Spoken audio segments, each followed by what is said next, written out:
Me quedo con esta frase tomada del Evangelio.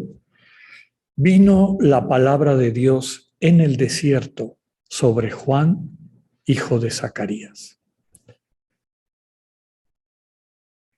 La primera lectura que vamos a escuchar está tomada del libro de Baruc, del profeta Baruc. Es un libro tardío, del final del tiempo de la escritura que incorporamos en el Antiguo Testamento, más o menos siglos 3 a 2 antes de Cristo, coincide con el tiempo de los macabeos, de la rebelión macabea.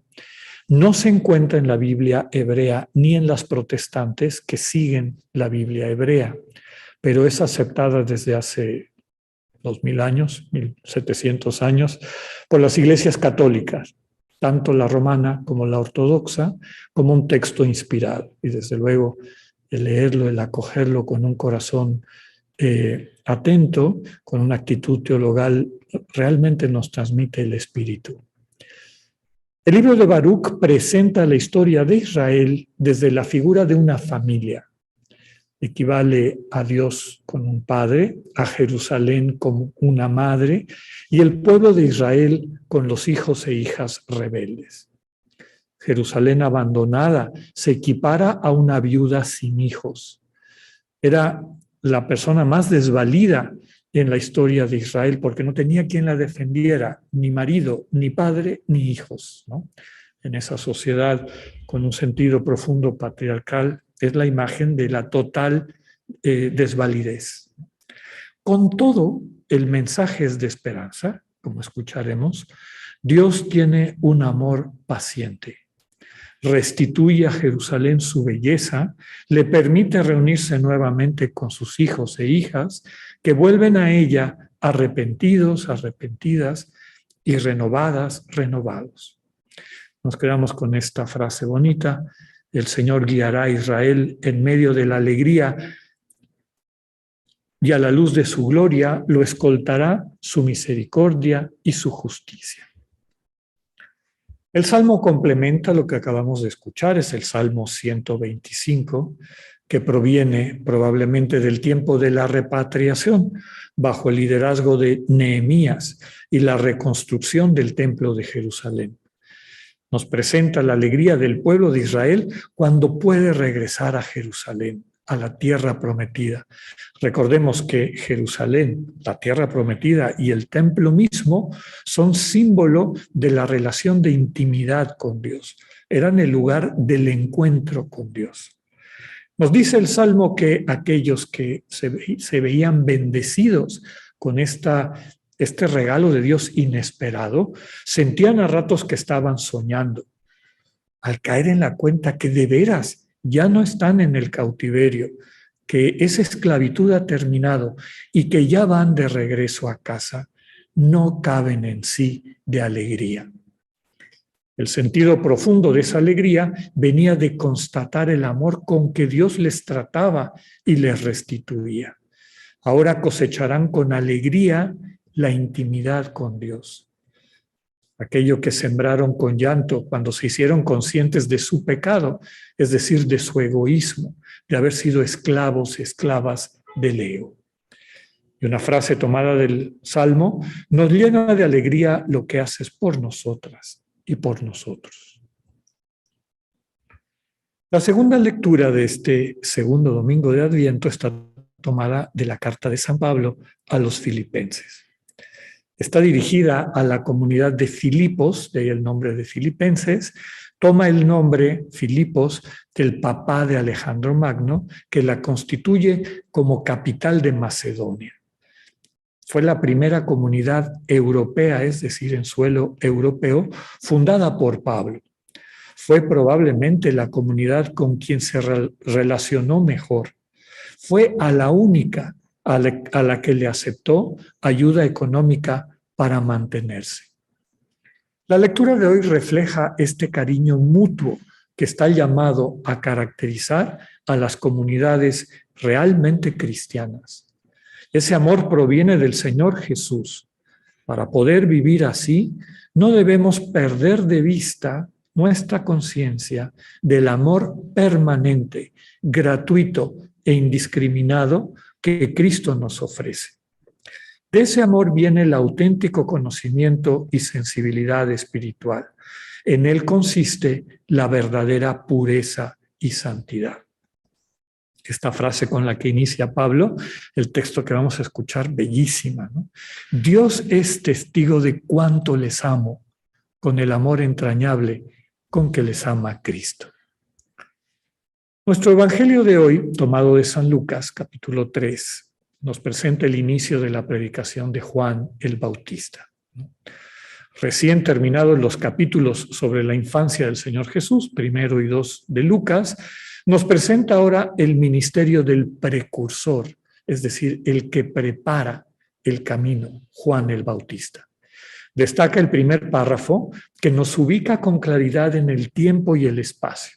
Nos presenta qué César gobernaba en Roma, quién era el procurador de Judea, es decir, el que gobernaba ahí en nombre del César, qué reyes judíos gobernaban en Palestina, en Galilea, en Iturea, en Traconítide, y finalmente quién ocupaba el ministerio de sumo sacerdote en Jerusalén. Queda claro que a Lucas le interesa afirmar el carácter histórico y concreto de la vida de Jesús.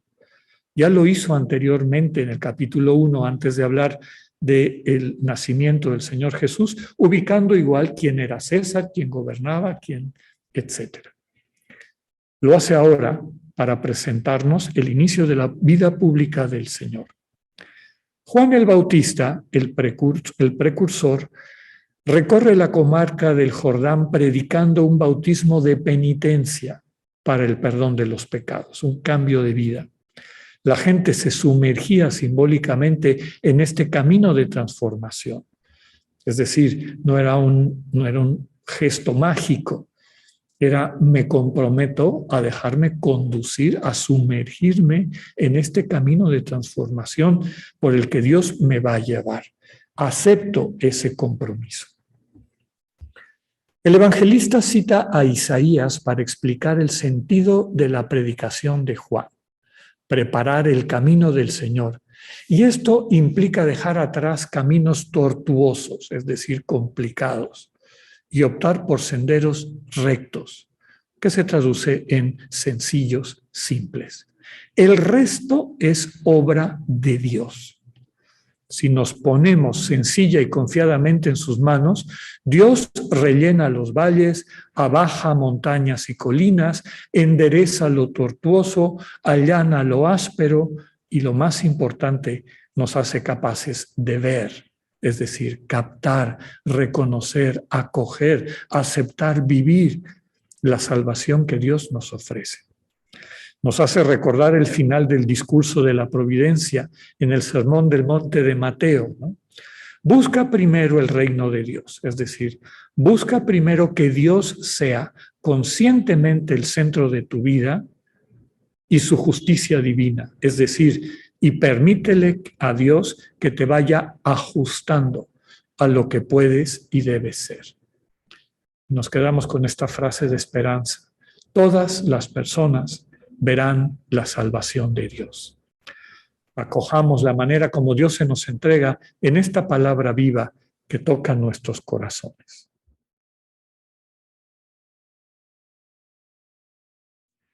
Hace tiempo, los manuales de lo que se llamaba entonces teología espiritual, había distintas ramas de la teología dogmática o sistemática, la teología moral, la teología bíblica, la teología fundamental que estudia la fe y cómo crece la fe, y la teología espiritual, que ahora se suele, y la pastoral desde luego. Ahora la teología espiritual y la pastoral se han reunido en un solo estudio que se llama Teología de la Vida Cristiana. Y la pregunta principal de todos los autores en este camino, y creo que tuya y mía también, es en el seguimiento a Dios, en la búsqueda de una vida plena, de la vida que Dios quiere para mí. ¿Qué me toca a mí? ¿Qué le toca a Dios? ¿Estoy haciendo lo que me toca a mí? porque bueno, desde luego que intuimos y además experimentamos cuando lo dejamos, que Dios siempre hace lo que le toca, ¿no? Que básicamente es amarnos. El amor entendido como la manera como Dios se nos entrega dando vida, se nos entrega sanando nuestra vida, se nos entrega llevándola a plenitud. ¿Qué me toca a mí?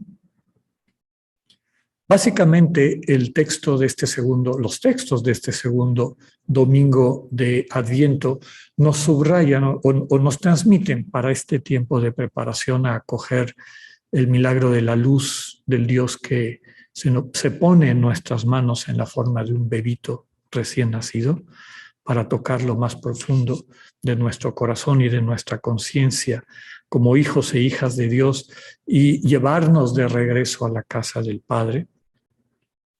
En este segundo domingo, si tuviésemos que recuperar algo importante con esa pregunta en mente, ¿qué me toca a mí? ¿Qué me toca a mí? Básicamente nos dicen los textos que lo que te toca a ti y a mí es no perder de vista el amor que Dios te está ofreciendo. Punto. No pierdas de vista. No te distraigas. No te dejes llevar por las preocupaciones del mundo o también por imágenes distorsionadas de Dios, que en el fondo son proyecciones de la propia inseguridad humana. Cuando escuchamos en las noticias personas que matan a otras personas, según esto, por defender a Dios y la honra de Dios, en el fondo están adorando a un ídolo que es una proyección de sí mismos, de sí mismas.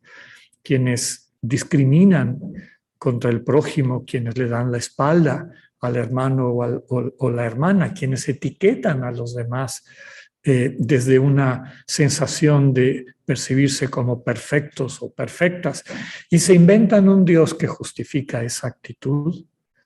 En el fondo están adorándose a sí mismas, a sí mismos, y le ponen este letrerito de Dios.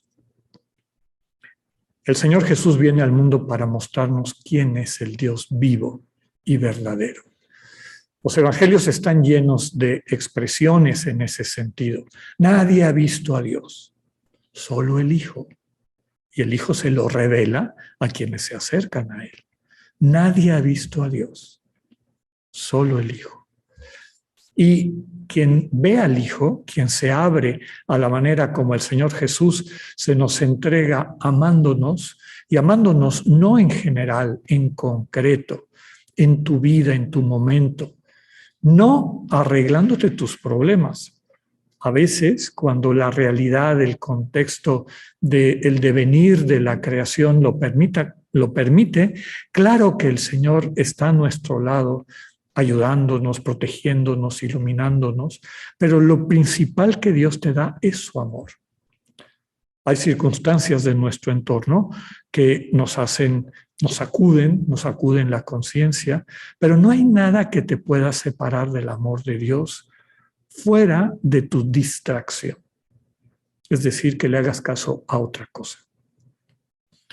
El amor de Dios necesariamente es discreto, es desde luego siempre cercano, pero nunca se impone, siempre te espera, siempre está ahí.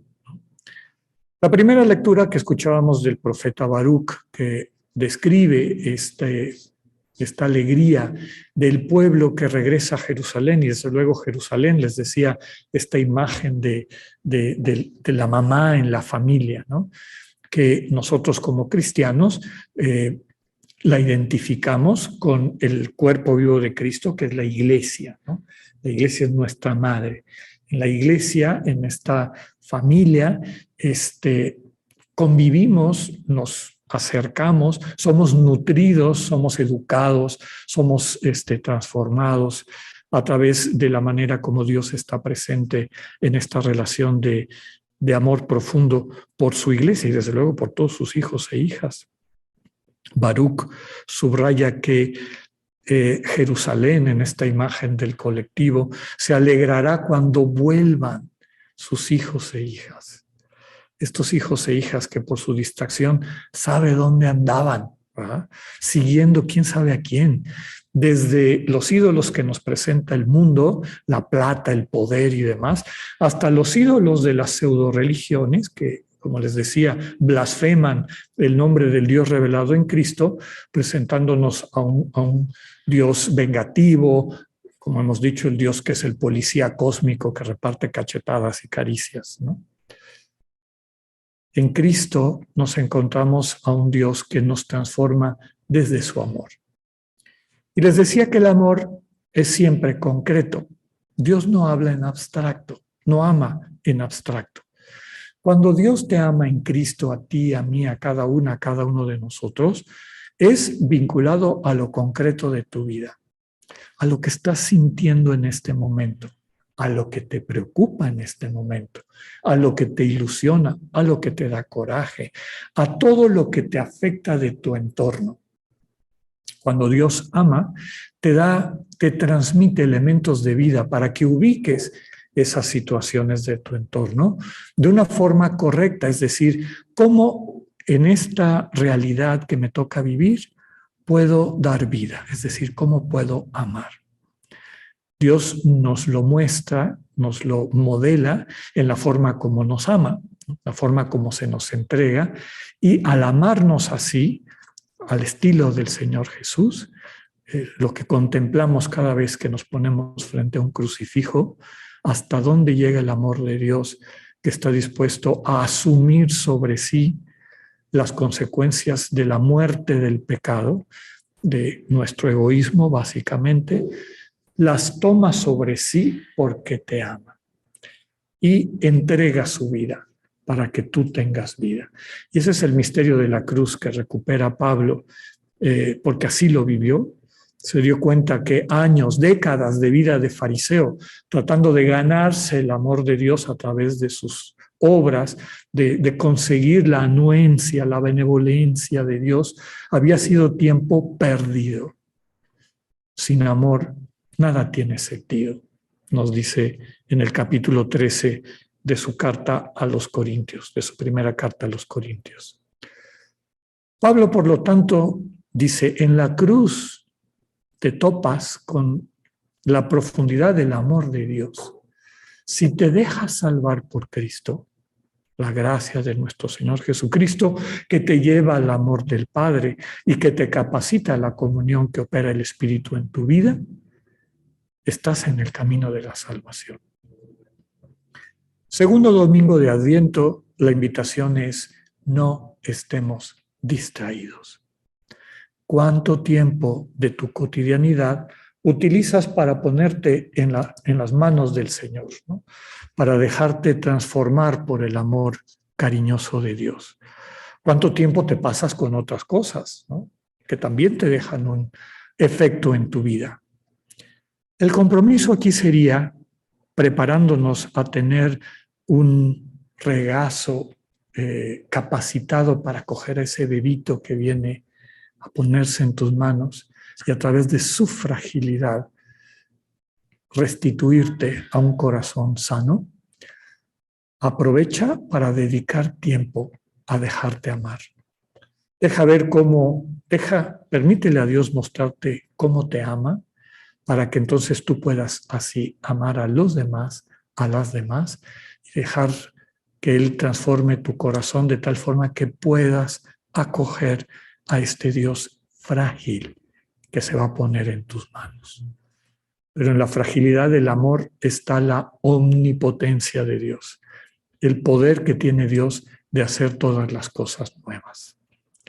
Escuchemos la voz del desierto: endereza tus caminos. Es decir, deja las complicaciones y dedícale tiempo de calidad día con día a dejarte amar por Dios, a hacer silencio interior y a dejar que el Señor te muestre cómo te contempla, cómo te ama.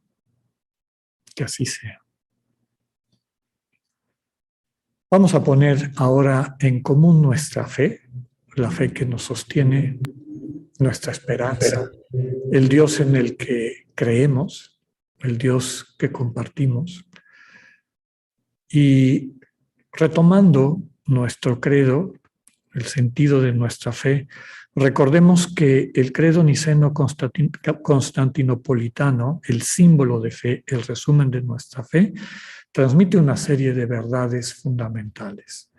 La primera, Dios es comunidad, Padre, Hijo y Espíritu Santo. Una comunidad que crea y que crea desde el amor, es decir, que se entrega dando existencia.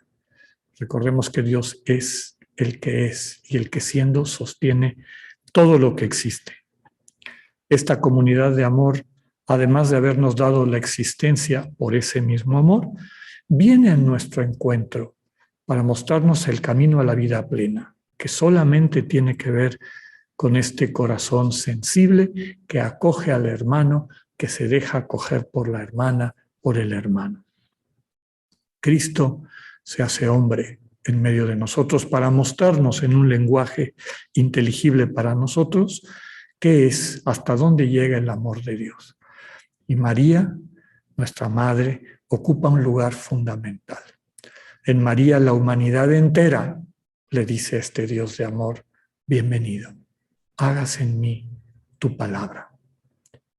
Nos preparamos en este tiempo de Adviento para acoger ese misterio.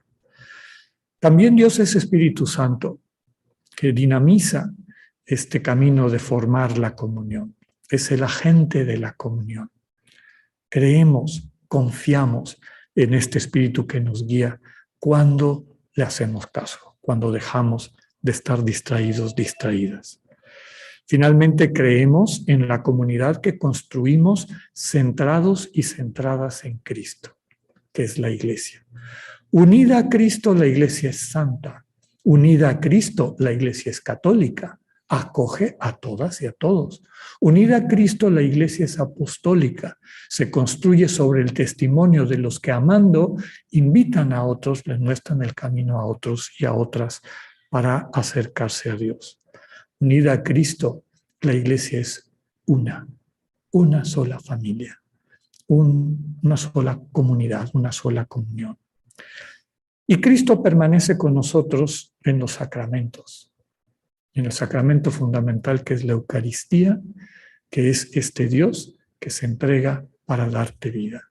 Y en la Eucaristía los demás sacramentos que tienen este fundamento eucarístico, el bautismo, la reconciliación, el matrimonio, la ordenación, la unción de los enfermos, la confirmación en el Espíritu. Esa es nuestra esperanza. Ese es el Dios en el que creemos.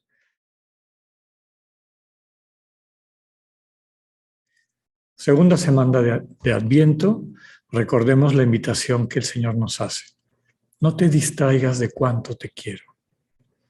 Basta que salgamos, nos dice San Ignacio al final de los ejercicios, y contemples la vida, contemples lo que ha salido de las manos de Dios, el cielo, las estrellas, los árboles, los animales, toda la realidad a través de la cual Dios está manifestando y transmitiéndote su cariño. Dedícale un ratito cada día a contemplar esta manera como Dios te ama. Deja que te vaya sanando, deja que vaya preparando tu corazón para recibir al niño que viene. Que tengan una excelente semana. Dios con ustedes.